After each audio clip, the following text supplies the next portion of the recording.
Eu lembro da primeira vez que eu ouvi sobre esse livro. Eu estava em Blumenau, na casa da Julie, uma amiga minha, nutricionista.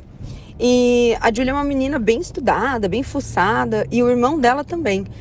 E aí eu tava sentada comendo um churrasco com ela, o irmão dela, o pai e a mãe dela, que são umas graças e tal.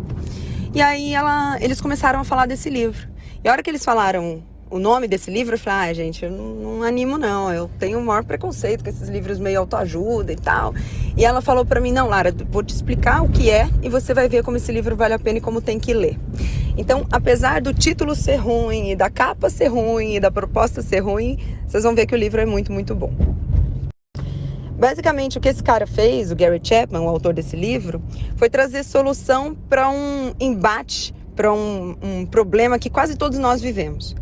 Imagino que ou você já esteve nessa situação, ou você já ouviu alguém falar sobre isso que eu vou dizer agora. Mas é o seguinte, o cara chega cansadaço em casa, depois de ter trabalhado o dia inteiro, e aí ele dá um beijo na mulher, vai tomar o banho dele, senta na frente da TV para dar uma descansada, ela vai lá, tenta conversar com ele quer um pouco de paz, e aí ela vai lá fazer o jantar para ele e tudo mais, e aí ela quer sentar para jantar com ele quer só comer rapidão na frente da TV e dormir. E aí ela vira pra ele e fala, você não me ama mais, porque você não fica comigo. E na hora que ela fala isso, ele fica chocado. Porque ele fala, como assim eu não te amo mais? Eu trabalhei o dia inteiro pra te prover as coisas. E aí é engraçado porque nessa cena, os dois estão tentando demonstrar amor, mas os dois não estão entendendo o amor um do outro.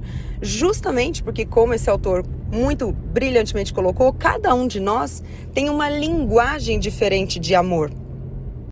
O mais interessante é que ele não fez isso só na divisão que vocês vão ver nesse livro. Depois ele fez isso em outras divisões.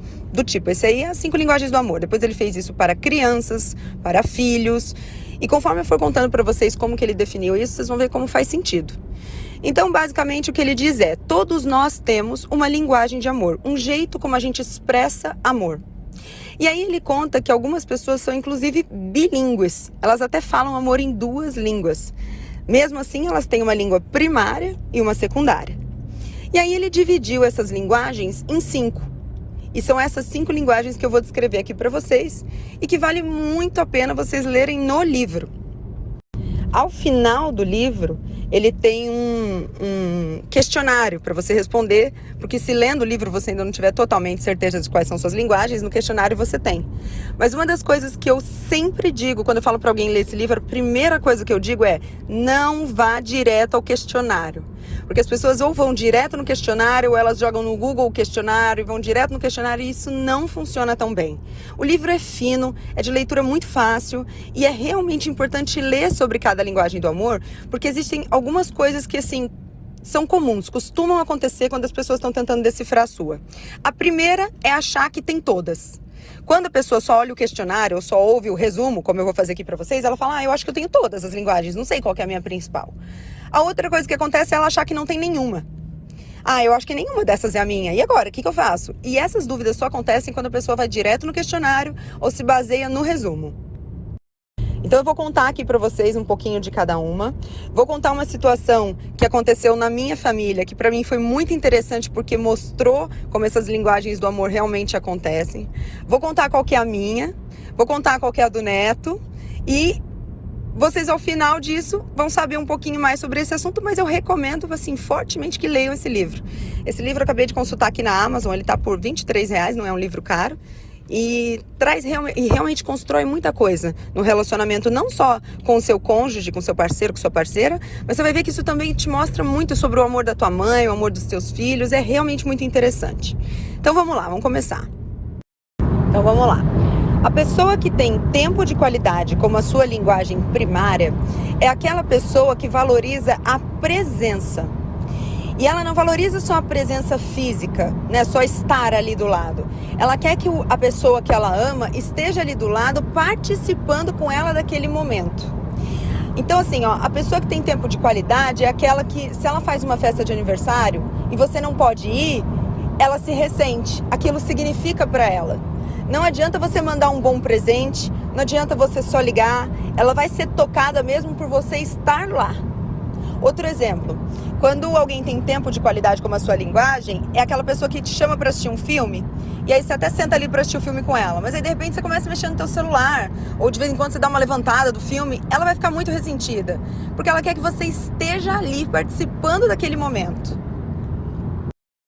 Quando eu for contar a situação da minha família, vocês vão entender bastante alguns exemplos, um exemplo melhor sobre isso. A pessoa que tem toque físico como a sua linguagem primária de amor é aquela pessoa que valoriza o carinho, o toque, a coisa do botar a mão. Então, por exemplo, de repente o marido está trabalhando lá no computador em casa e se ele tem toque físico como a sua linguagem, se a mulher passa por ele e coloca a mão no ombro dele ou dá um beijo na bochecha dele, ele lê amor nisso. É aquela pessoa que gosta de abraçar, de tocar. E aí eu sei que você pode dizer assim, cara, eu não sou muito do toque, mas com o meu marido eu gosto. Pode ser que você seja do toque.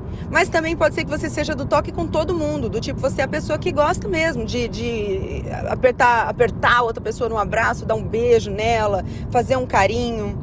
Aí assim, olha, o sexo é importante em qualquer relacionamento. Mas para uma pessoa que tem toque físico como a sua linguagem primária, ele é essencial.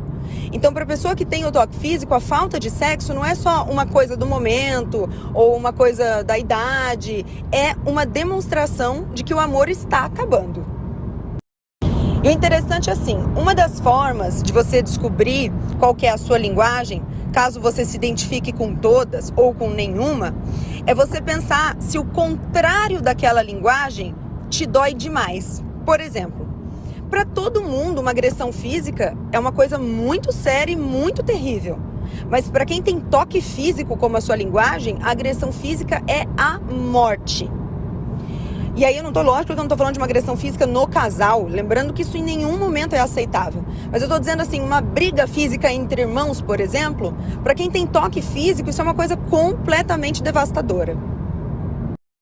Essa ideia de pensar no contrário também vale para as outras. Por exemplo, tempo de qualidade.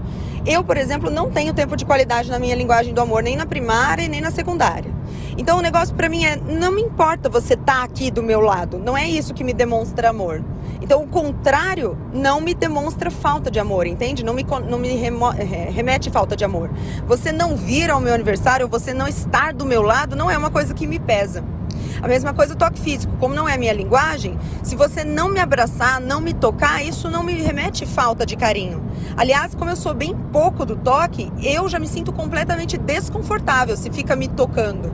Claro que isso não quer dizer que eu não gosto de receber um abraço, claro que não quer dizer que eu não gosto de receber um beijo. O que quer dizer é que eu não consigo conviver com uma pessoa que não é o meu cônjuge, meu parceiro, me tocando o tempo todo.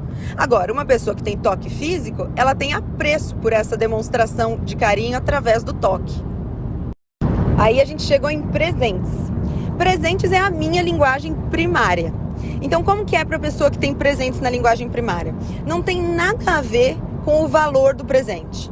Aliás, eu vou mostrar para vocês como, na verdade, o valor do presente pode estragar o presente de alguém que tem essa linguagem. Que é o seguinte, eu que tenho presentes como a minha linguagem, o que passa na minha cabeça quando alguém me traz alguma coisa é o seguinte, essa pessoa pensou em mim quando ela não estava comigo. Eu vejo isso como amor. Então, se de repente eu estou conversando com você e aí eu deixo escapar na conversa que eu gosto muito de astromélias, daquela flor, astromélia. Eu deixo escapar assim à toa. Aí um dia você tá andando assim pela rua e você vê uma casa com um vasinho de astromélia, você pede para tirar uma e você me traz. Isso para mim é o auge da demonstração do amor. Porque você me trouxe um presente que tem a ver com algo que significa para mim. Então, para as pessoas do presente, como linguagem de amor, o presente do dia do aniversário, o presente do dia das mães, do dia do casamento, do dia dos namorados, do aniversário de relacionamento, ele significa muito. Mas, de novo, não é que ele significa porque ele foi caro, muito pelo contrário. Só para você ter ideia de como não tem a ver com o preço, se, por exemplo, o Neto, que é meu marido, se no dia anterior ao meu aniversário, no dia anterior, então eu faço aniversário 17 de novembro, se no dia 16 ele vai lá numa loja e compra uma bolsa caríssima e me traz no dia seguinte, isso não vai ter valor para mim. Porque na minha cabeça, ele fez isso na véspera, ele nem pensou sobre o presente, ele só foi lá e comprou um negócio caro Porque ele pensa que, tipo, como o presente não é da linguagem dele, ele não entende, ele pensa, se eu der um negócio caro, já vai resolver.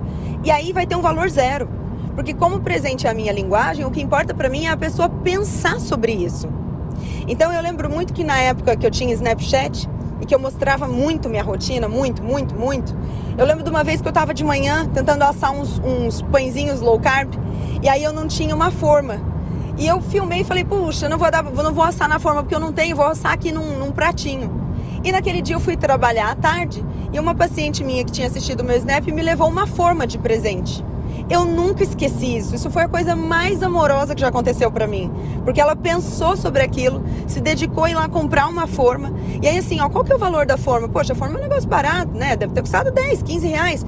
Mas o ato dela pensar, se preocupar, sair de casa, comprar a forma, embrulhar e levar pra mim é uma completa expressão do amor.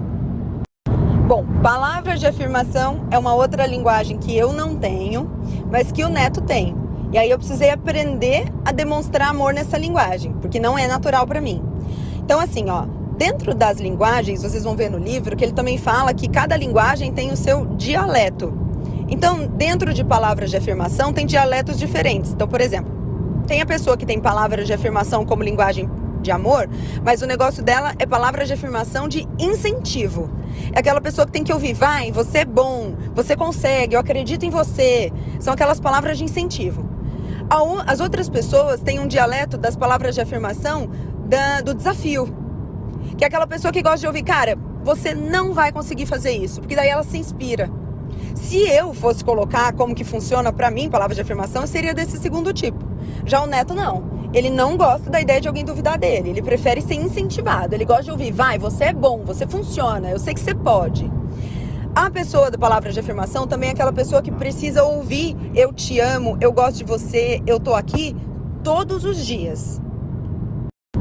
Para quem tem essa linguagem, se você fala eu te amo hoje e amanhã você não fala, para ela amanhã já não tá valendo mais. Então você precisa constantemente falar eu te amo, eu tô aqui. E é interessante porque assim, como essa é a linguagem do Neto, ele tende a demonstrar amor na linguagem que ele conhece. Nós todos fazemos isso. Então, no começo do nosso relacionamento, por exemplo, eu dava muito presente pra ele. Eu pensava muito nos presentes que eu queria dar. Eu via o que ele estava precisando, o que ele queria. E pra ele isso não significa muita coisa. Da mesma forma, ele tentava me expressar com palavras de afirmação. Então, o Neto é o cara que manda mensagem quase todos os dias falando, tô pensando em você, eu te amo, você tá feliz? Eu tô feliz com você. Então, assim, apesar da gente ter essa coisa de demonstrar, todo mundo tem, de demonstrar na sua própria linguagem e tá tudo certo, só que a gente tem que tomar cuidado para não demonstrar só na nossa linguagem. Porque por mais que você demonstre na sua linguagem, o seu cônjuge só vai entender, de verdade, quando você demonstrar na dele. Então, da mesma forma que eu tive que aprender a usar palavras de afirmação pro Neto, ele teve que aprender a usar o presentes para mim. Como eu falei ali no toque físico, a gente descobre também qual que é a nossa linguagem quando o contrário dela machuca demais. Então, para a pessoa que tem palavras de afirmação como a sua linguagem principal, você xingar, você falar besteira naquela hora do calor da discussão é uma coisa complicada, porque a pessoa tende a guardar aquilo. É difícil para ela se livrar daquilo depois. E aí a gente chega na quinta linguagem, atos de serviço, que é a minha secundária. E eu vou te dizer que por muito tempo eu disse que era a minha secundária, acreditei nisso, mas às vezes eu sinto que ela é minha primária. Atos de serviço é o seguinte, é aquela pessoa que demonstra o seu amor resolvendo e fazendo as coisas para os outros. Então, por exemplo, se eu acordo e falo pro Neto, nossa amor, hoje eu tenho que passar no banco, preciso ir no correio, tenho que passar no supermercado e tenho essa louça aqui para lavar. Se de repente eu tenho um dia muito complicado, não consigo fazer 3 dessas coisas e o Neto faz pra mim ele me ama. Isso é demonstração de amor. Então, se eu tenho, por exemplo, lá uma gaveta pra consertar que tá ali há muito tempo e eu não tô conseguindo tempo pra chamar alguém pra consertar, e de repente se o meu cônjuge, meu parceiro, meu companheiro vai lá e conserta a gaveta pra mim aquilo é amor, porque ele demonstrou através de atos de serviço. Então é aquela pessoa que fala assim, você não me ama, você nunca nem tira o lixo, você nunca nem arruma a cama. E aí a outra pessoa que não tem atos de serviço como a sua linguagem vai ficar confusa, porque ela vai falar, mas gente, o que tem a ver? Eu falo que te amo todo dia, o que eu preciso tirar lixo? Entendem a confusão que acontece? Quem tem atos de serviço lê amor na dedicação do outro em atos por ele. E aí, da mesma forma, de novo, a gente pode ver se não é isso ou se é isso seu, pensando se o contrário disso te machucaria muito. Então, por exemplo, vamos dizer que o neto tivesse atos de serviço como a sua primária e ele trabalhasse e eu ficasse em casa. De repente, se ele chega depois de um dia de trabalho e na casa eu não fiz nada, não lavei uma loucinha, não arrumei um jantarzinho, não fiz nada, ele vai pensar que eu não o amo. Entende? Então, o contrário do atos de serviço machuca demais uma pessoa que tem isso como sua linguagem. Então, a situação é a seguinte. Deve fazer já um ano e meio, talvez 2, que faleceu na minha família um tio que todo mundo gostava muito. O tio Vlad, ele era engraçado, ele era companheiro, ele era festeiro, ele era uma companhia maravilhosa, todo mundo gostava dele. Só para vocês terem ideia, eu vou contar uma curiosidade que eu nunca contei. Quem me segue pelo Instagram e me vê meus stories, você já reparou que quando eu vou mostrar uma comida ou quando eu vou comer alguma coisa, eu faço um barulho assim, ó, sabe, para falar que tá gostoso? Esse era o tio Vlad que fazia. E ele era muito conhecido por fazer esse barulho e eu peguei dele. E aí, o tio Vlad, ele é meu tio porque, na verdade, ele era meu tio-avô. Então, ele era irmão da minha avó paterna. E aí, um dia, o tio Vlad faleceu. Ele ficou doente, faleceu muito rápido, em questão de dias. E quando eu tive a notícia de que ele faleceu, veio, né, uma mensagem, olha, o tio Vlad faleceu, nós vamos fazer um velório e tudo mais. Essa situação do velório do tio Vlad deixou muito clara a linguagem de amor de muita gente na minha família. Pense assim, a minha avó, a irmã dele, a linguagem da minha avó, a principal linguagem dela é tempo de qualidade. A minha é presentes e atos de serviços. Então, quando eu fiquei sabendo que o tio Vlad morreu, eu liguei para tia Leslie, a mulher dele, e falei, tia, o que precisa? O que precisa ir pro enterro? Porque eu tava bem longe, né? Falei, precisa que pague o caixão, precisa que pague o funeral, você precisa de uma coroa de flores, o que você quer, tia? O que você quer, eu vou dar. Porque eu demonstro carinho dando presentes e fazendo serviços. O meu pai é a mesma coisa, meu pai é atos de serviço 100%. Então o meu pai se ocupou de ir atrás do banho, de arrumar o velório, de ir lá pagar o que tinha que pagar, tirar o que tinha que tirar, porque ele demonstra carinho assim. Só que a minha avó é tempo de qualidade. Então minha avó ela olha o meu pai fazendo isso e eu fazendo isso e pode pensar, gente, como que o Alexei e a Lara são frios? Em vez deles só virem aqui, ficar com a gente e abraçar, eles estão preocupados com a coroa de flores ou com o enterro. Mas por quê? Porque nós dois estávamos demonstrando carinho na nossa linguagem. A minha avó estava querendo o carinho demonstrado na linguagem dela. Então, por ela, ninguém precisa correr atrás de nada com tanto afinco quanto precisa estar lá, dar um abraço, ficar ali. Teve quem na minha família tem linguagem de amor como palavras de afirmação e que ficou muito sentido de não receber uma mensagem, da gente não falar. Olha, sinto muito, que pena, nós estamos muito tristes, mas nós estamos aqui. E entenda, o fato da gente não falar isso não quer dizer que a gente não esteja. Só quer dizer que a gente não está demonstrando isso na linguagem de quem quer receber palavras de afirmação.